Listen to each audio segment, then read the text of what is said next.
Madame la vice-présidente, chers collègues, le vote d'un budget supplémentaire en cours d'exercice est certes un acte ordinaire dans la vie d'une collectivité. Néanmoins, il est toujours riche d'enseignements et révélateur de la gestion financière de la collectivité. Ce budget supplémentaire pour l'année 2023 démontre une nouvelle fois toute l'agilité et la bonne gestion de notre région dans un contexte d'inflation inédit, de flambée des prix de l'énergie jamais vue et d'une nouvelle majoration du point d'indice dédié par l'État.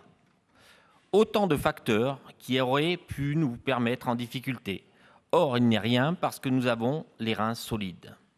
Quand d'autres régions ou grandes collectivités territoriales sont à pied du mur avec des dettes extrêmement élevées, en Auvergne-Rhône-Alpes, nous avons pris un autre chemin depuis 2016 qui nous permet aujourd'hui d'affronter l'avenir avec sérénité.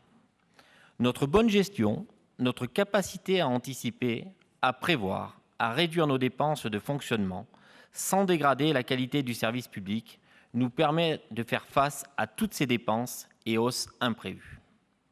Elle nous permet de procéder à des ajustements budgétaires sans nous endetter davantage, sans avoir recours à l'impôt, en affectant le fruit des économies là où nous en avons besoin, là où c'est utile pour nos concitoyens.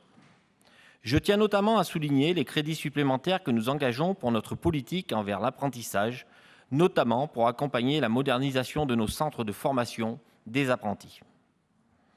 Bien que les régions n'aient plus la compétence apprentissage après une décision de l'État, nous avons malgré tout souhaité continuer à investir dans ce domaine parce que nous considérons que c'est une voie royale pour l'insertion vers l'emploi de nos jeunes. Un seul chiffre pour illustrer mes propos, plus 15%. C'est la hausse du nombre d'apprentis en Auvergne-Rhône-Alpes pour la période 2021-2022. C'est la plus forte hausse de toutes les régions de France. Et aujourd'hui, 69% des apprentis trouvent un emploi dans les 6 mois après leur diplôme dans notre région. Et nous pouvons en être fiers. Je pense aussi à notre politique sportive pour laquelle nous inscrivons plus de 10 millions d'euros de crédits supplémentaires afin de doter nos clubs d'équipements sportifs modernes, de qualité et ainsi favoriser la pratique du sport. Je rappellerai au passage que nous avons multiplié par 7 le budget régional dédié au sport depuis 2016. La parenthèse est fermée. Ce budget supplémentaire va également nous permettre d'accélérer l'extension de notre campus région du numérique à Charbonnières-les-Bains avec une nouvelle enveloppe d'investissement de plus de 14 millions d'euros. Véritable vaisseau amiral de notre politique dans le domaine du numérique, le campus permet aujourd'hui d'accompagner nos entreprises dans la transition digitale et de former nos jeunes pour qu'ils soient, demain, l'élite de la transformation numérique en France.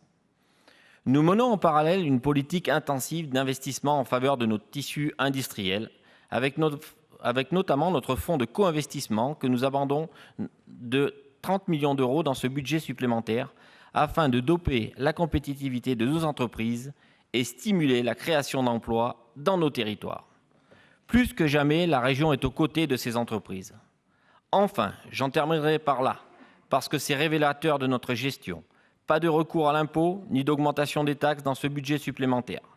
Ce serait la solution de facilité avec tous ces hausses et dépenses imprévues dont nous avons dû faire face cette année.